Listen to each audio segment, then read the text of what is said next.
Woohoo!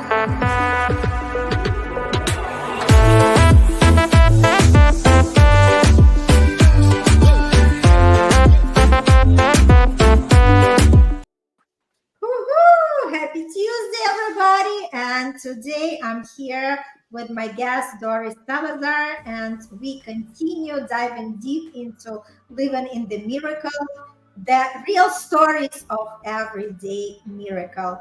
Hi, Doris. Thanks so much for being the guest for today's show. And can you please just tell a little bit about yourself, what you're doing, and share a little bit about your life journey?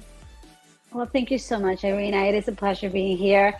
It is a little bit out of my comfort zone, but I push myself to it. I'm not, used to doing this podcast, but I feel honored that I've been invited. A little bit about myself. I'm a first generation college student. I went to school first generation. I got my bachelor's in science in nursing, and I got a bachelor's in arts in psychology. I love the psychology aspect of the mind and everything. And so I pursued it, even though I wasn't necessarily going to do anything in terms of career-wise with that, but I really enjoyed it. So I went forth for both of them and completed both in 4 years. I've always kind of been a little bit of an overachiever here. Then I went back for my master's degree to become a nurse practitioner. I'm currently a nurse practitioner. I work with medical oncology patients. And I then went back to get my doctorate's degree. This is already with 2 kids on board and 1 on its way. So I got married and I went back to school with children. So it's definitely doable. It's challenging, but it's doable. I've always kind of wanted to, spread out a little bit outside my comfort zone. And so back when I had my 3rd child, it dawned on me that, we should probably depend a little bit more on other streams of income as opposed to just our jobs. And so we took a journey to buying a bodega, a grocery store, not knowing anything about it, with my parents. They've been great supporters. And so we did it. We had it for about 8 years. We sold it about a few months ago, actually, this year. And then most recently during the pandemic, my husband had to stop working because I was a first responder. I'm a nurse practitioner, so I needed to continue to work. And, with the lockdown and the kids at home, he stopped working. And it again almost seemed like a tragedy because, again, we lost a whole stream of income from my husband. But in retrospect now, it was really a blessing in disguise because it again opened my mind into what else can I do? What else can I do to supplement for that? I loved real estate in the sense of just kind of learning about it. So I taught myself about it on Instagram, reading, and we ventured into that. It was scary for sure. And there were doubts. But we did. We ventured into real estate and buying rental properties. Long story short, from then until now, we have 4 rental properties. We bought the last one this year, and it's going great. I mean, it's an amazing journey. Every journey it's not easy, but it's doable. And I just want to be able to inspire other people that they can do it. We can't wear many hats. I've also been an instructor. I'm an adjunct instructor at one of the universities at NYU, Adelphi. So I carry many hats. I'm a mom. I have 3 kids. And so, that's a little bit about me. Oh my God. Oh my God. Thanks so much for sharing. And it's so truly inspiring. Because just, to give a lot of people ideas, right? First of all, it's that literally you are wearing lots of hats, between the degrees, the education, and your titles, and being a full-time mom. I mean, to juggling your parenthood and your career, it's not easy at all, right? But like you mentioned, it's all about the mindset, right? We come back to the point that it's all about how you perceive things. If you see things as it's going to be difficult, then exactly what you're creating in your life is the situation that's going to present it as difficult, right? And you know that this is manageable. So it's so beautiful. And what I hear you were saying that there are always challenges, right? Life is full of obstacles and challenges. And the most important thing is not to get stuck in them, right? Just overcome. Right. And we all learn in the process. It's not about knowing already the answers and only then dive in. We just start, right? Because the most important thing is to start. And like you said, you just go out of your comfort zone without knowing how the outcome is going to be. That's the beauty of this thing. I think one of the biggest things I have to say, through this journey of growth mindset, it's kind of taking a different perspective into seeing things. Prior to it, perhaps we look at it, and when something happens, like, why me? Why did it happen to me? And then now my approach to things, it's like, okay, well, this happened for a reason. It's happening for me. It's happening so that I could take a different approach, so that I could look at it differently. And so it just makes every situation a lot easier to handle, because I don't dwell on the negativity of it, and just look at it, any situation that comes up, I look at it with a positive mindset. Now, I have to say, I think the pandemic was a big eye-opener. As I was working, I saw a lot of, obviously a lot of death. I work in the city. I drove by every day by Bellevue, where you would see, the big trucks with the bodies being put in them. And it was really an eye-opening experience, because, we dwell on the problems, we dwell on the little things, but there's bigger things in life. And then life is so short for some people. So why not make the best of it? Why not go after our dreams and really, try at least? I think that's where we get stuck sometimes, in the just planning and, this analysis paralysis of like, am I going to do it? Can I do it? Will I be able to do it? But as you mentioned, the biggest step is taking that action. Oh my gosh, I just love like when people are talking my language, and that's exactly how it is, right? Because Doris, you take things into perspective, because sometimes people just wander in life doing whatever they do, 5 years ago, 10 years ago, and they keep doing it without thinking that they are going to just live forever.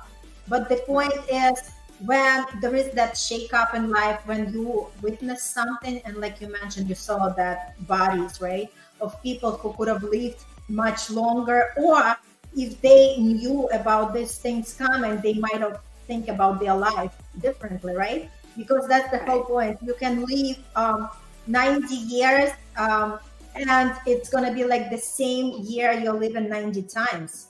Because if you are not making any changes in life, if you're not taking life in your hands and just let it flow, go through the same cycle over and over again, just allowing your life, like you mentioned, happening to you without actually being an active participant, then exactly like at the end of the life, people a lot of times are regretting, because they don't really remember how many hours they spent at that job. They don't really remember about the things that took the most of the time. They remember those moments that made them happy, alive, right? They remember the people who are near and dear to them, and they remember all these beautiful experiences. So why not create more of that, right? Like, why not start thinking consciously and say, what exactly makes me alive? What makes me awake every morning with that beautiful inspiration and motivation? Something that's going to put the smile on my face, something that's going to make my life to go about easy and fun and joyful. So that's exactly what we are doing. So I have a question for you. First of all, it's like a great perspective, right? Because pandemic was the time when a lot of people were going through depression, right? There were a lot of different things happening to people, because that uncertainty really put a lot of people into that frozen state. But that was actually the time of a lot of opportunities. And again, it's all about the perspective, the perception, how you view this world, right?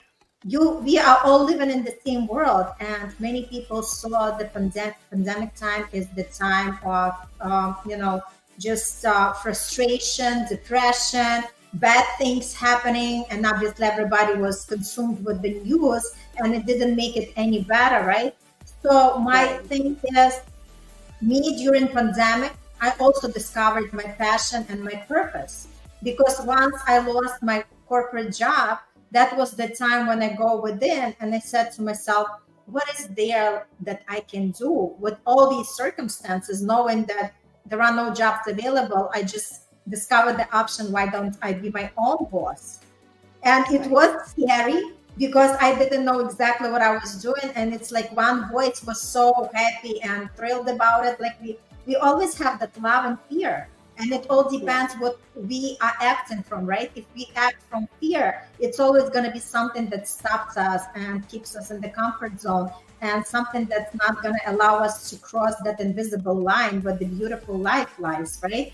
So I was like so inspired that that love just won, right? And I said, no, I'm gonna do it. I'm gonna try. I'm gonna see what's out there, because I already know how it is to work for somebody and to be in the corporate world. I want to try something new, because if my heart said this is something I want to try, I'm gonna try it, because this way I have nothing to regret. Right. Well, it's, I think it's during these opportunities that I think in a lot of the reading that I've done, they say how the biggest successes happen during the world's biggest tragedy sometimes, because it really depends on how you approach it.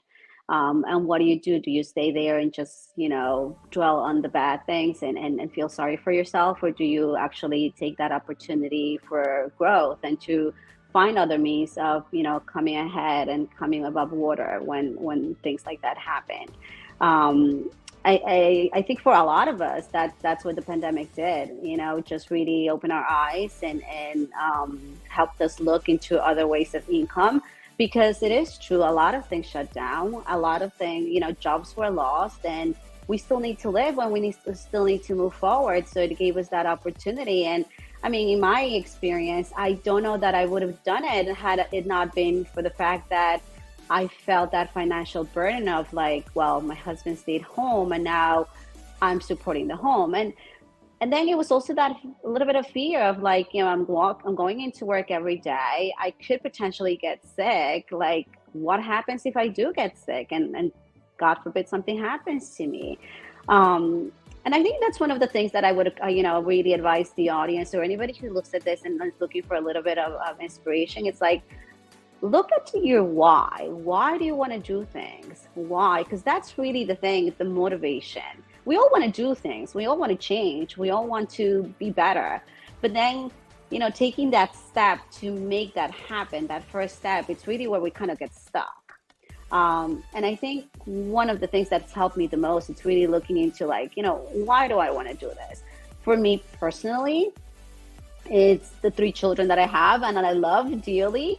And I want to be able to give them options. I want to be able to give them different opportunities. I want them to be able to, not have to worry about whether they can pursue something or not because of a financial burden. So that is what drives me. And then I also want to be a role model to them. I want to be able to inspire them and believe in themselves.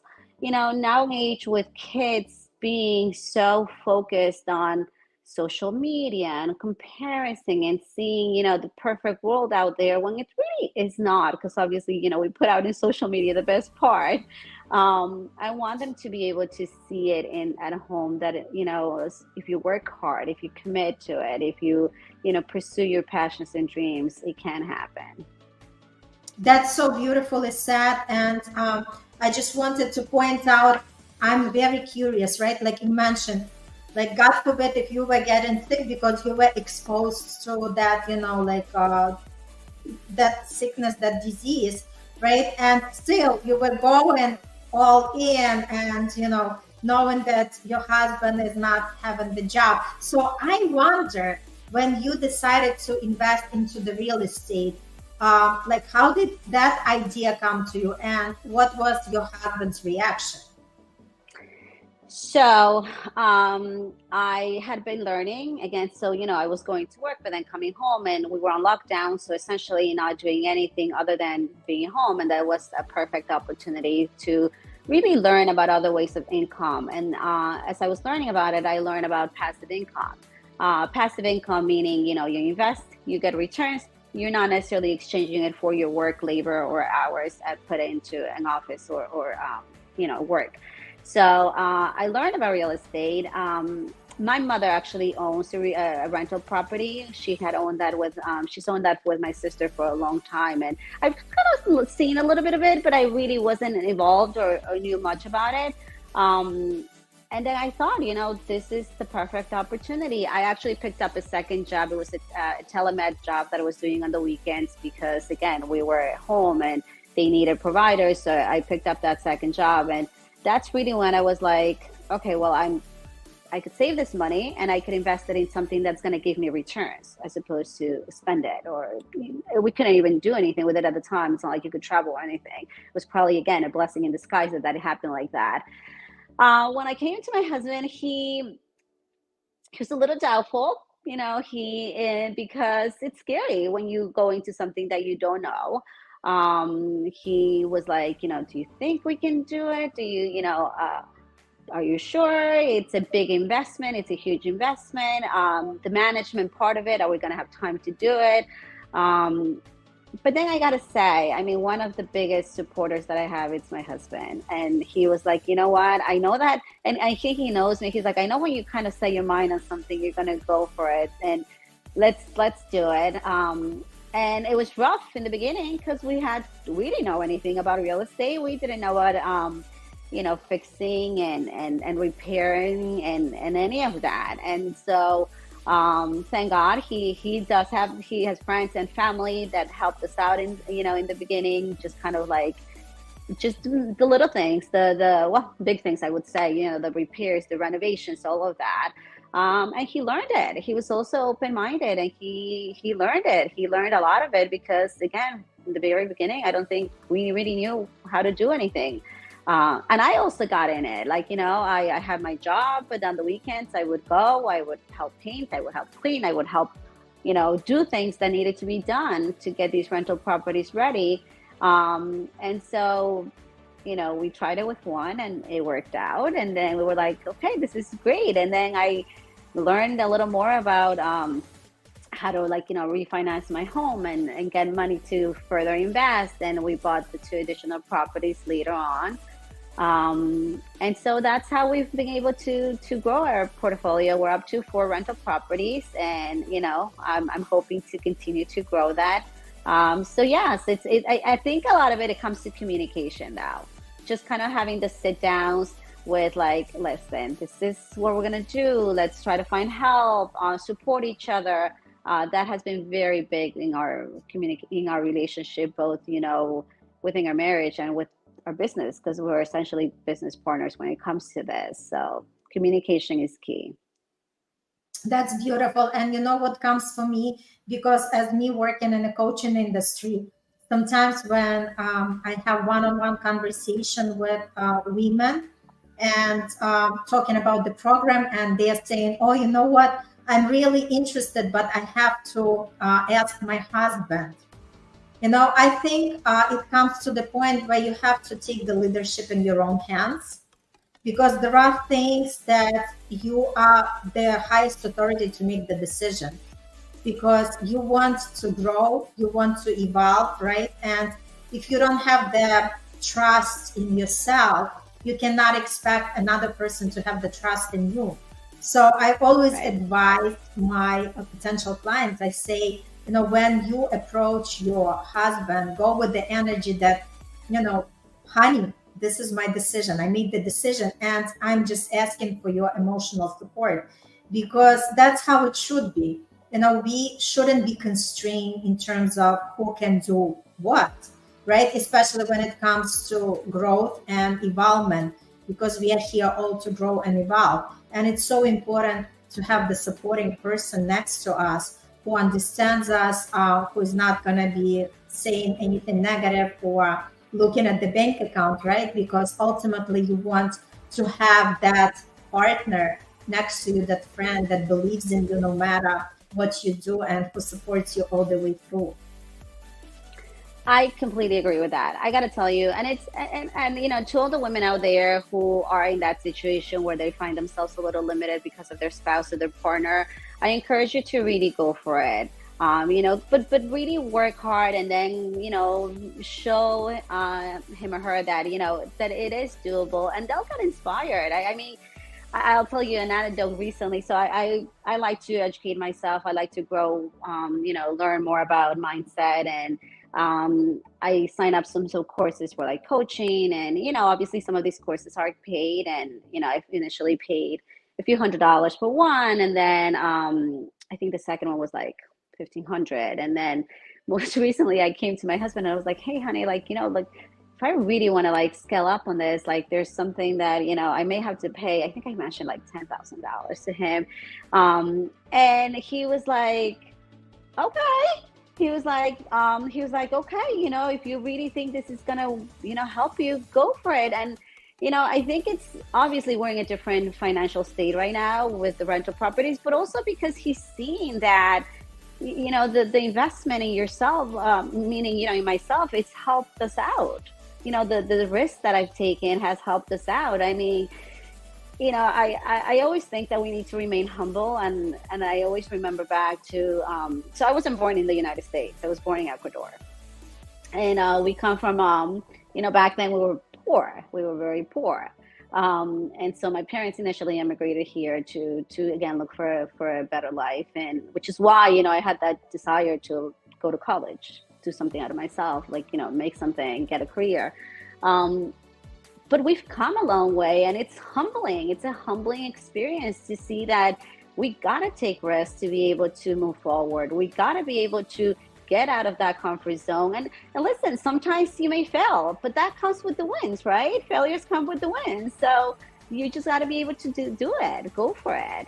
And you don't know until you try it. You don't know until you do it. So, to everybody out there who's doubting it or feels like their spouse isn't supporting them, do it. Do it, communicate, share it, live it together, because that's one of the biggest things I think that's working our relationship, doing it together, bringing him along, acting on or actually role modeling what I'm learning. It's inspiring. I mean, my kids hear about it all the time. My 7-year-old was speaking about growth mindset the other day. It's really inspiring. It's amazing. I love how, this impacts them. So yeah, you got to take the step and you got to make that change, and they'll follow along. They'll tag along. They'll learn from you. Oh my gosh, this is so beautiful and such a great advice. And I love the fact that you mentioned that investment in yourself is the best investment, because if we work on our job, we're just making a living. But when we work on ourselves, we are making the fortune. And a lot of people still don't understand the power of mindset and how important it is. And like you mentioned, if we really want to scale up big and fast, making these quantum leaps rather than just, going blindfolded and just, like stumbling and falling, right? It's great to enroll into something, to be coached or guided by the expert, by the person who has some kind of structure and proven system that works. So why would we have to reinvent the wheel? And this is something that a lot of people are still having, that, scarcity mindset, or I should say limited mindset, where they don't see the benefits of investing in themselves. They only see the expenditure side, but in actuality, it's the best investment, and it always pays forward in so many ways. And obviously, for your husband, you are a huge inspiration, because you're the person who doesn't give up. And that's the most important thing, because failure is just the feedback, and failure and fear is the part of the process. But we still continue moving forward no matter what in life, right? Because that's the only way to win. We just see our goal and we just keep climbing to that until we reach the top. And that's how it is. Like I always teach people, if you have that goal and if you keep making, like you said, step, you're going to find another step, and then another step is going to appear. And that's exactly how you climb the mountain Everest. Baby steps that take you to the top. And this is so beautiful and so inspiring. I think that's one of the other things that I really encourage people to think about, baby steps. A lot of us go into this analysis paralysis where we want to plan something and we are like, well, I want to get it all done. Or like, for example, so during the pandemic on a personal journey, I actually gained a lot of weight too because we were working out, I had gained a lot of weight. And one of the things that helped me kind of get back into that shape and just kind of be able to be more confident with myself has been able to lose that weight. But even like when you want to go to the gym and you're like, you go once and then you're like, ugh, you want to see the immediate results, and then people get discouraged and then they stop going. But one of the biggest things that I encourage people is just to take those small steps, the consistency, keep going at it. I mean, I couldn't do one push-up the very first time, and now I could do 15, which to me, that's amazing. I'm really happy for that. But I wouldn't have gotten to that if I didn't continue going, just keeping in mind that every work that I'm putting into it, it's going to lead me to my long-term goal. So stop wanting it all at once and be willing to work a little bit, work and continue growing a little bit at a time, because that's huge. We can't get everything done in one day, and don't get discouraged and focus on your purpose and your why. Why are you doing this? So true. Yeah. So just to wrap it up, thanks so much for coming. It was very inspiring, and I'm sure a lot of people are going to hear that message and it's going to land for them in some way. What one advice would you give to people who are listening? I think one of the biggest things, it's just to start. There was one of the coaching sessions that I learned that they say, you know what, if you're going to do it imperfect, if you're not going to do it, the best way that you're going to, you think you can do it, just do it anyway. Because if you don't take action in whatever it is that you're, planning, it's just not going to happen. You're not going to get that ball rolling. So just go ahead and start whatever it is that you're looking forward to start, that you want to, achieve. Get started with that first step. Even if you're afraid, and even if you think you're going to fail, but you won't know until you actually do it. So go for it. Oh my gosh, that's so beautiful. And you are the perfect example, because when I invited you for the podcast, you said, oh my God, I never got it live. I don't know if I can do it. I'm like so worried. And I said, Doris, the first step, right? There should be first step for everything. So, and you're a perfect example. Stepping out of the comfort zone, just start and watch. After that, you're going to be like, okay, bring it on. Give me more of these lives, because yeah, that's what it is. It's just like for us to inspire others, because when we are just playing small, nothing out of it is really coming out. And for us, being bold and moving forward and stepping out of the comfort zone, facing the fear, that's exactly the inspiration for others, because if it happens for one, it can happen for everyone. Absolutely. Thank you so much. Thanks so much for joining. It was a pleasure. Absolutely. Lots of love. See you next time. Thank you, everybody. Bye.